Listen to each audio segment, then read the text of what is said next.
the editor of Okaz, and Jasser Jasser, also the analytical power, and also Mishar Al-Zaidi, the researcher and writer. Mr. Jamil, if we can start from the picture that has been shown a lot, where the two ministers, Faisal bin Khan and Musa'ad al-Ayban, and on the right and left, the two teams, the American and the Russian teams, or delegations, the two delegations. What does this picture mean to you? So let's thank the one who took the picture also. This picture is going to be there for a long time. The shaking hands, the Saudi and the minister Ibal and Mr. Faisal bin Farhan. This is actually the soft power. So the political solutions are the cornerstone, in fact, for so many issues. Last Tuesday, in the whole world, in different news agencies, different media platforms, all of it were talking about this meeting in Daraya and Riyadh, and shaking hands and talking between the two delegations, the American and the Russian delegations. So and that is the mediation, through the mediation of Saudi Arabia. Before, people used to talk about Saudi, that it doesn't play any political roles in the world. Today we see a very active policy, very attractive, very dynamic, capable and able to find solutions for crises and problems in the world. We have a vision today, and that everybody is talking about it around the world, and also the people are talking also about the dynamics to establish this big change in the whole region. When he was a few years ago, he was talking in Davos. He was saying that the Middle East is going to be the new Europe. So people thought that was a dream.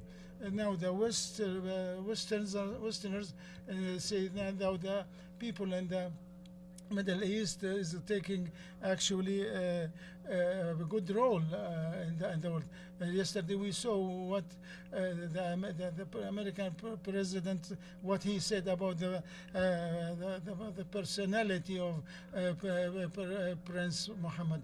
And yesterday, and on this seat, also the Prime Minister, the ex-Prime Minister Boris Johnson, he said that the Saudis has to be proud of their own country. I think that this society, this community, and the personality of His Royal Highness Mohammed bin Salman were able, how he was able to make all that change. So we are having a lot of stuff, a lot of things that shows the ability, the power of the kingdom, and the leadership of it, and what has been accomplished through the 5 years. So it is a very integral process, and also we can see how the kingdom became the compass of the world. A week ago, the German president was here. Each month we see a lot of agreements being signed with different people from east, west, north, south. The other point here also, when there was Joseph Aoun in Lebanon was inaugurated, he said that he's going to make a visit, his first visit to Saudi Arabia.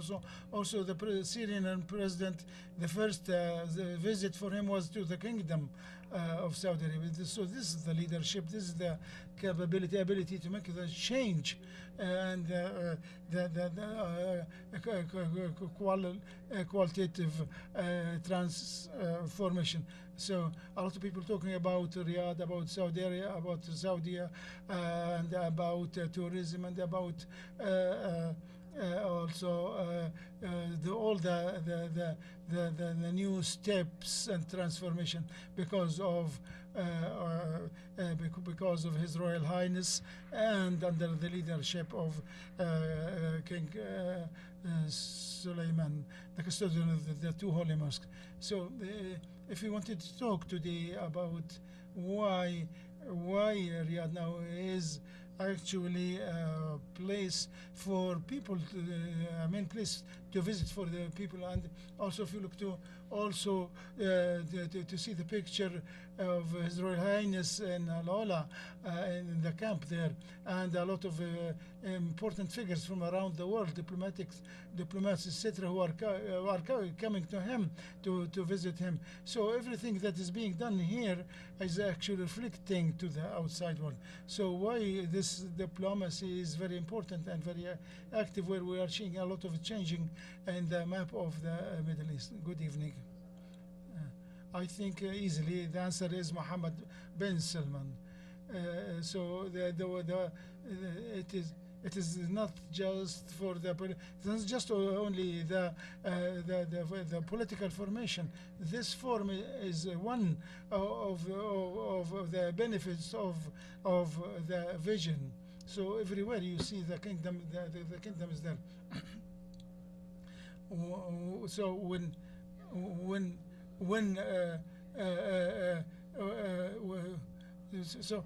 so there is a big change was done in the kingdom.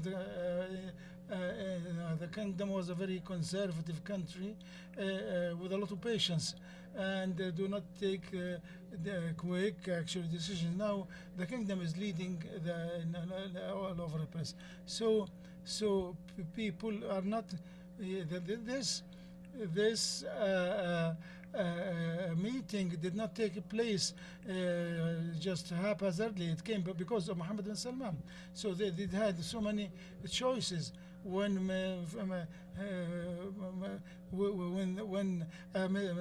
Faisal bin Khan, His Excellency, and the other bin Habban, Mr. bin Habban also, they are the enablers actually for making this meeting with them. So this kind of change and this activity, economical activity, and so we used to say, a lot of people say that this is just only just to make new companies. Some companies are just trying to take advantage of Saudi Arabia. Now you see the kingdom is making big leaps in the different world arenas. And if you see how the kingdom has become the main the main political center in the Gulf and in the world.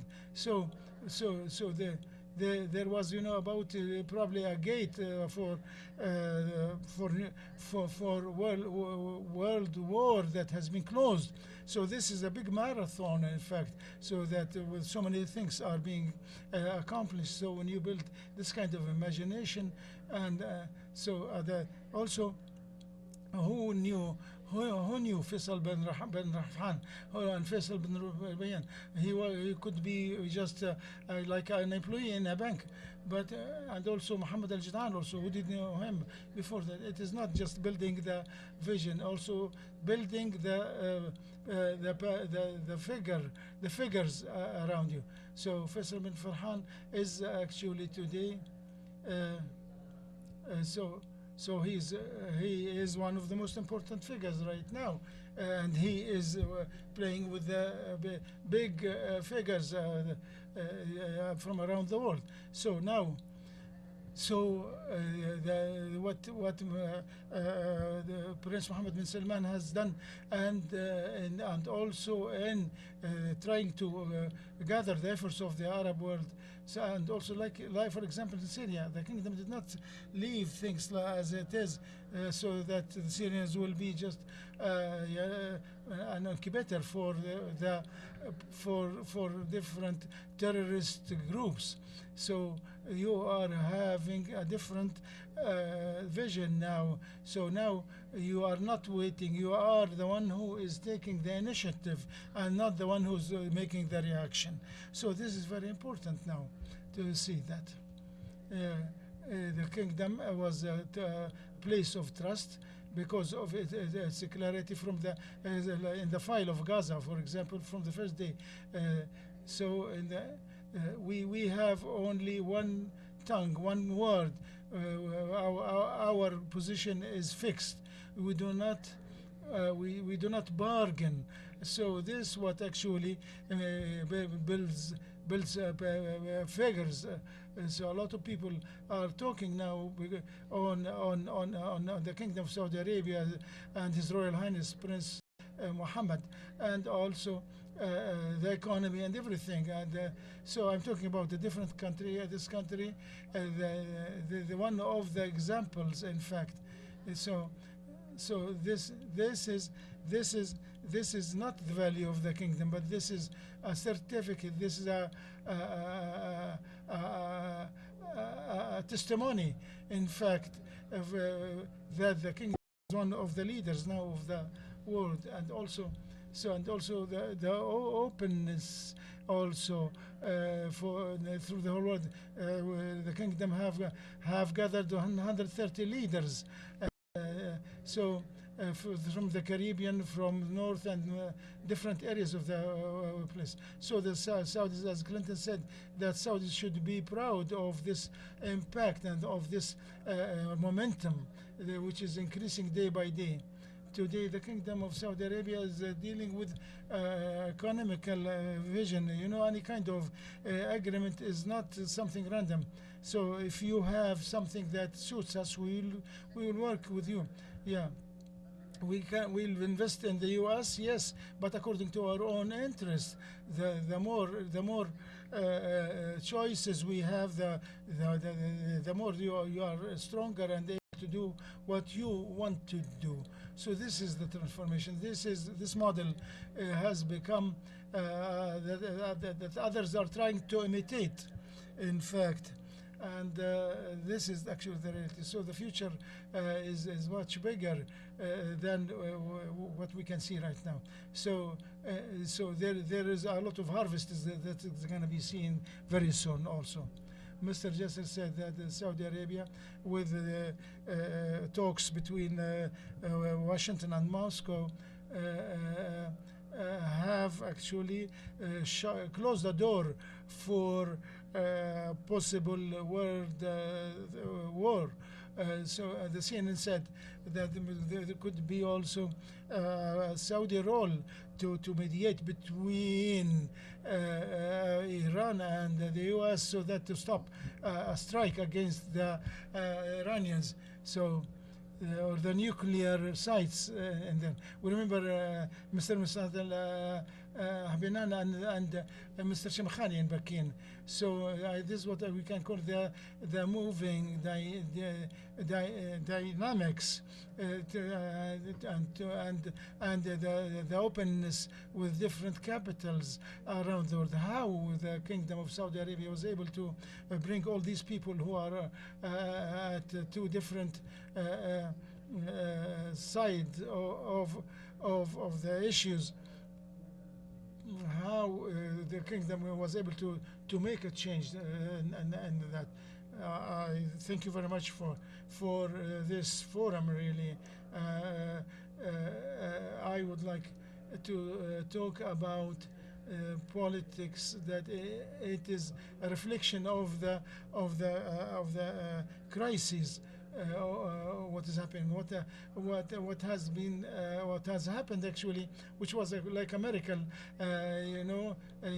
There was something really, really great. Somebody, maybe some others were surprised, and Saudi Arabia also has broken, especially about the war in Ukraine. So what I want to say here is that we could be in front of a big transformation after the war, after the Second World War. There was an international entity there was the United Nations League at that time, established in 1920. So there was a philosopher, Leman Workant, who wrote a book about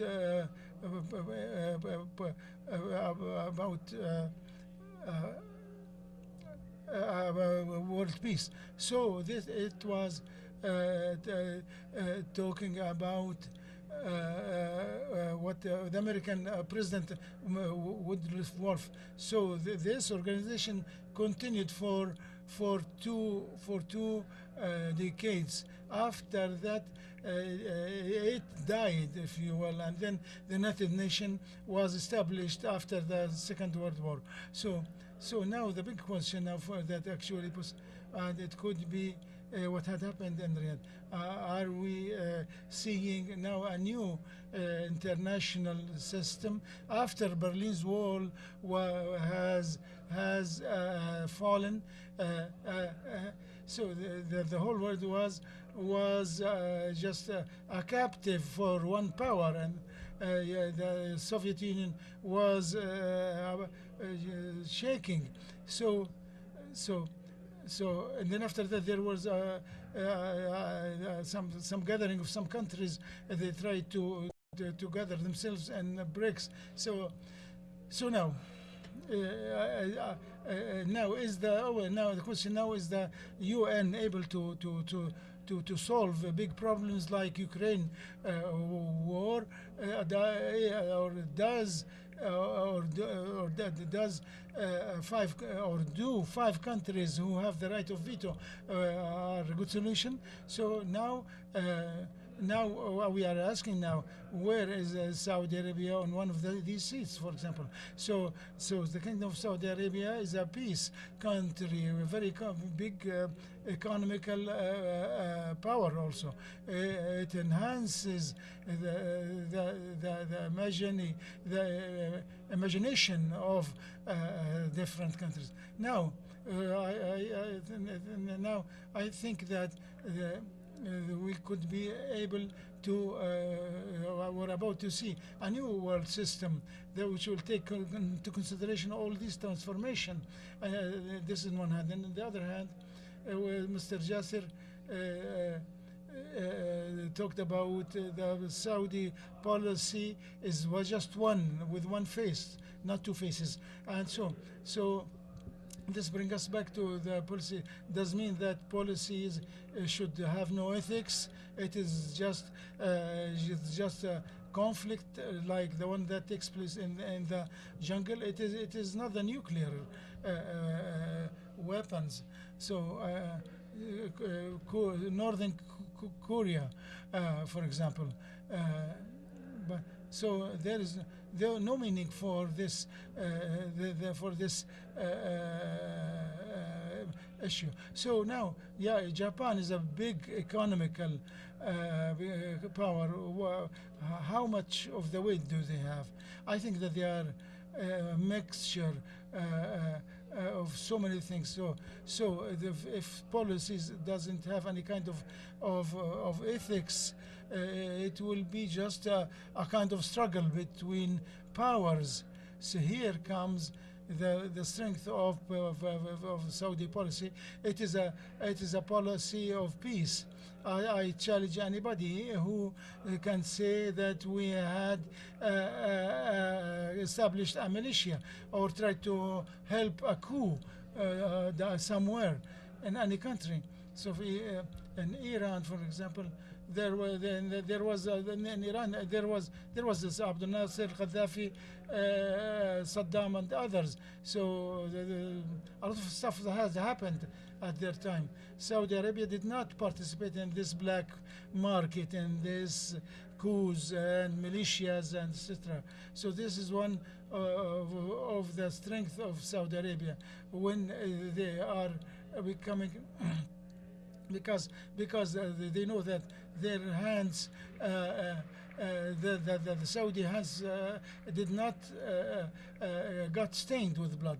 So the Saudi Arabia did not try to have any division in any country or any kind of conflict in any country.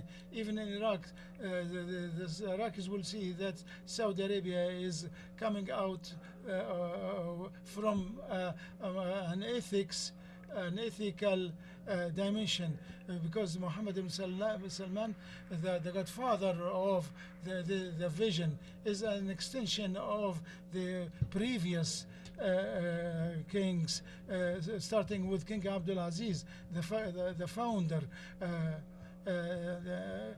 Amin al-Rihani was a Lebanese citizen. He was a very cultured person. This was in the 20s last century during the British colony and the French colony at the time. So he said that I asked King Abdul Aziz why the Arabs do not fight the British people or the government. He said, I'm ready for that, but what I'm afraid of is not Britain, that some Arabs will stab me from my back and cooperate with the British people. So the ethical part is the most important thing. But after that comes, the military, the nuclear issues, the economical issues, etc. So the destiny, which is actually the Qibla for Muslims, the direction where the people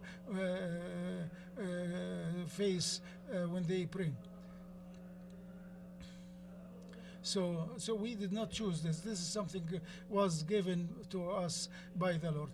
So the strength of kingdom is that we are knowing what kind of powers we have. People are talking about al-Ula now. A lot of people talking about. I remember one Lebanese man said, why did you hide al-Ula for a very long time? So I said, well, it is there before. It was there for a very long time, but the one who showed al-Ula to all the mountains of al-Ula are there since the dawn of time. So he is the one who exposed it to the whole world for the national economy and the Saudi identity, and also the capital, the most important thing, the capital in Saudi Arabia, and that is the Saudi citizen. Also feeling what the history is. Also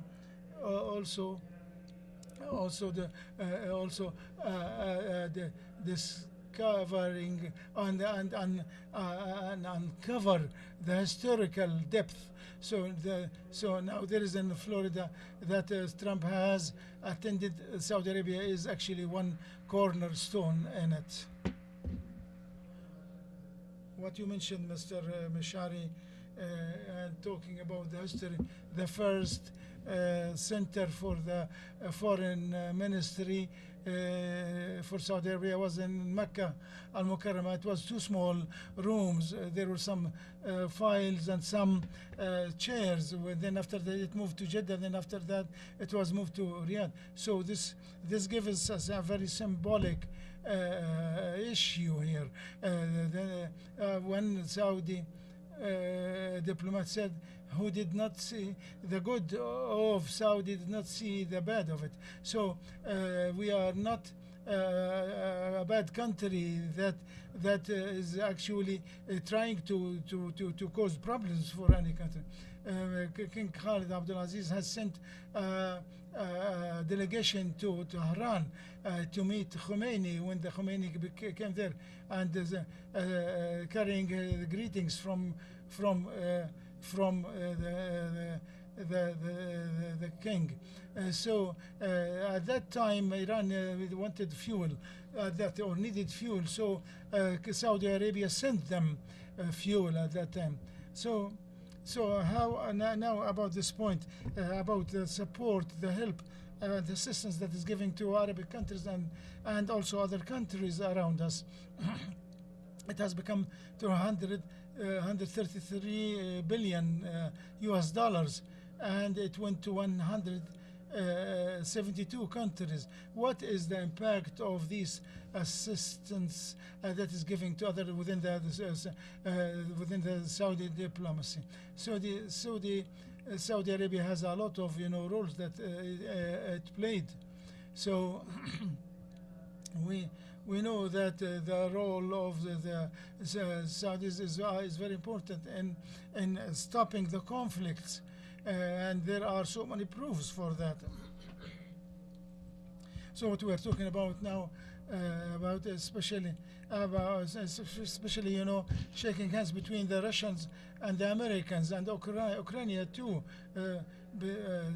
So if we go back to the Saudi assistance that's given to Saudi is giving opening the windows and the hearts for people who when there was the Syrian revolution, the West, when they dealt with the Syrians, they put them in whether the displaced people in some camps in Turkey, Jordan, etc. But how did they deal with them? They put them in under the refugee law there, that this refugee should go and sign somewhere that he is there. So Saudi Arabia opened or allowed actually the refugees to live wherever they want and to work whatever they want to work and do. So this was a big help for the Syrians and also for our Palestinian brothers. Also, I remember after the king Sanusi of Libya also, and the help that was given to the Libyans, Iraq also as another example. So Saudi Arabia would help all the time, give assistance, and it is all the time. It is for education. It is not just sending blankets, etc., but also educating these people. We have a lot of testimonies. A lot of our Arab brothers got scholarships to go to school. This is actually the way of the Saudis. That's why when I give this kind of description that Saudi opens the heart for the whole world, and the witnesses are there. Now you can see. Now when you see the ministers, the visitors when they come to Saudi Arabia, they say that they are very generous people. The Saudis are very generous people, very kind, and they are very humane. Also, what we can remember a few before a while, one young man took one family from the south to Jeddah in his own car. So this is our culture. This is our civilization. This is our traditions that probably that you will help all the time. Whenever you need help, you'll find the Saudis. So it is the way. It is called in Arabic fazaha, which means that you will help the others to the best of your capability whenever anybody needs the help. So the other thing here in Kingdom of Saudi Arabia, if we aren't we having new terminologies that are being used now? People talking about loving to do good. One of the sisters, and how she said that she liked to do whatever her name is probably Al-Qahtani. So there is also another world that is up to the sky. So all these descriptions were said first by the crown prince, and all the work that they have done have no limits, have no limits. In fact, whether it is humane or to help people and cooperate with other people, so whether they are pilgrims or tourists or people who are just coming just for a visit, and those also who are being coming. And the proof for that is what you can see today, a lot of faces that are that have come to the kingdom after they were invited from the forum, because the previous copies shows that hospitality of Saudi Arabia and respect of the Saudis to the others, that actually something to admire. So we have taken an example of what is going on for the media campaign, and we have about 3,000 volunteers going to Syria, including physicians and the public figures, and it has been correlated and linked to the political aspect. The government has adopted the two-state solutions, and His Royal Highness Crown Prince announced before the Shura Council that there is no ties with Israel unless the two-state solution is being accepted. My question: this is could put a lot of pressures and the burdens on the shoulder of the Kingdom of Saudi Arabia for adopting this kind of steadfast position and stance. I'm talking about the diplomatic from the diplomatic perspective. The Kingdom of Saudi Arabia by nature is a Islamic leader and a leading company. It's not only oil company, oil country, but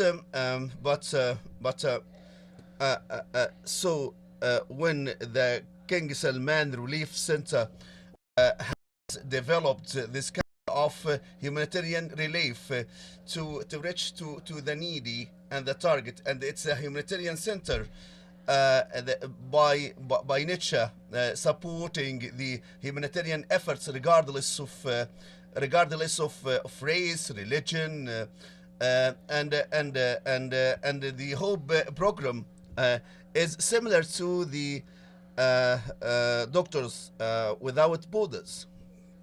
So the KS Relief has a huge potential in the relief work. It has warehouses, so it has become the largest humanitarian organization worldwide. So this is on side, and the kingdom is providing the relief to the needy, to the distress, and conflict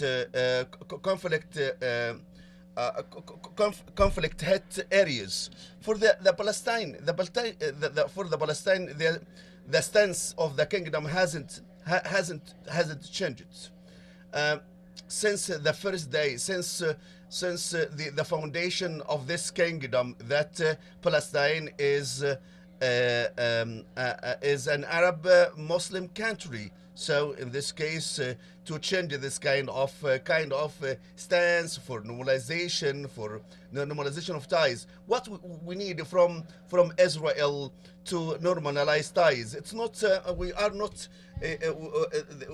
in a war with and conflict with Israel.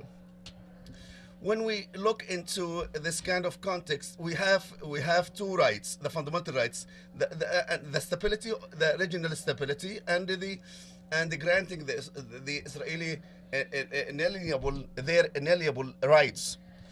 So I think that we can say it was it's so and so. This is we have a clear-cut strategy and a clear-cut pathway, and willing to change this kind of this strategy. When we had this kind of we have this kind of debate in Washington. The kingdom changed the ambassador in Jerusalem. So it's not part of discussion or a negotiated. It's not a negotiated situation at all. So, to remove any confusion due to the good ties with the Trump administration, because there might be some sort of change of the approach and the policies of the kingdom. I would like to confirm that we have a steadfast stance for the two-state solutions. So we need the protection and provide the reconstruction of Gaza. So we have this kind of situation. We are so keen on stability, peacemaking, cooperation with the international community, and adopting the universal principles and international principles. But we have this kind of rapid interaction against any kind of attack against the kingdom, or any campaign, in media campaign against the kingdom, because our identity is well known and deep rooted in history.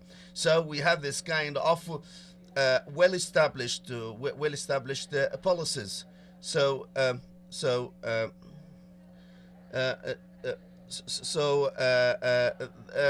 this is the approach of the kingdom, and this kind of clash with the Canada due to tweets on Twitter. The kingdom had taken a strict stance against such kind of attack against the kingdom. And when Canada mend fences, the kingdom welcomed the ties with the Canadian government. And we are talking about the stability and development. We are mainly concerned about stability and development in this region. We are not only concerned about the national development, but we give out helping hands to other countries, just to drive stability and development in the region. Even the reconciliation with the Iran within strict conditions, and the political commitment and some specific treaties and the convention. But at the end of the day, we are neighbors. So we are neighbors, but we need Iran to be a good neighbor. So we don't have this kind of internal interference in other countries' affair. Mr. Mishari, for the final point in this exciting panel discussions, Mr. Jess mentioned the approach adopted by the Kingdom of Saudi Arabia throughout its history, and I know you're passionate about history, what is the fixed foreign policy of the kingdom? Because people can take this kind of pragmatic situation as stagnation. So the kingdom always strike a balance between what is the pragmatic approach. We have this kind of evolving situations, and this is I would like to liken as such to the history river. But the Kingdom of Saudi Arabia has this kind of uh, uh, of uh, um, of uh, ethical endeavor, because we don't have a hidden agenda. In this case, the other party can respect and rely on us, because we are a reliable partner in peace and development. And I set a famous example of the famous meeting between the late founder King Abdulaziz and the Roosevelt U.S. President. It was a historic meeting, and Eddie was an eyewitness, and he did a report about what happened during this kind of meeting. And King Abdulaziz sent a clear message that the nature of the Palestinian problem and cause. And he said a very spontaneous sentence or statement at that time, is that Jewish escaped from the genocide from Europe. So why? He asked Roosevelt why they flee to Palestine. They should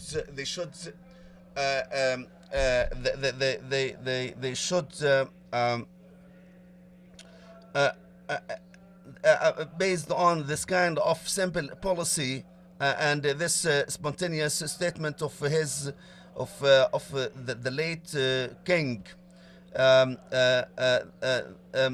late king answering or in a counter argument to the U.S. president at that time.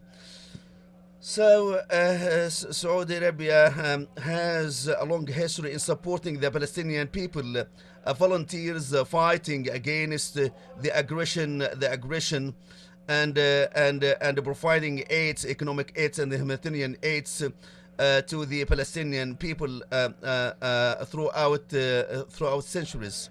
This is regarding the Palestinian problem. For the Arabs, the Kingdom of Saudi Arabia was a co-founder of the Arab League, and so the kingdom seeks to build healthy relationships and ties with the Arab countries. But some factions,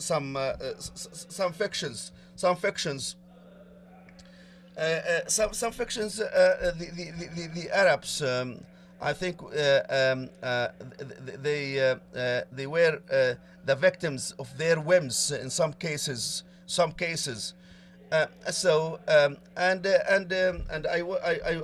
wouldn't like to trigger some examples of the dysfunction of the Arab systems. I still remember the aggression of Iraq on Kuwait, and some Arab regimes supported ISIS or the revolutionary guards in the Iranian revolutionary guards. You are against. You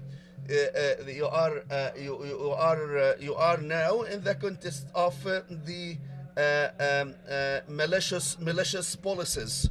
And what the Kingdom of Saudi Arabia has done is to rectify the situation, and especially the people are fed up, and they try to find the light at the end of the tunnel. The tunnel, and this is can interpret the joy and the rejoice in Lebanon. And to conclude, the Saudi principles and policies, which is based on security and stability and serving the Arab interest with strictness and steadfastness. This is the key qualities of the Saudi politics. I think we fully believe in such a spark of hope, and we support as such. I would like to express my deep thanks to Mr. Jasser and Mr. Mr. Mshari Zaidi, and I would like to thank you for being with us and see you soon. Thank you.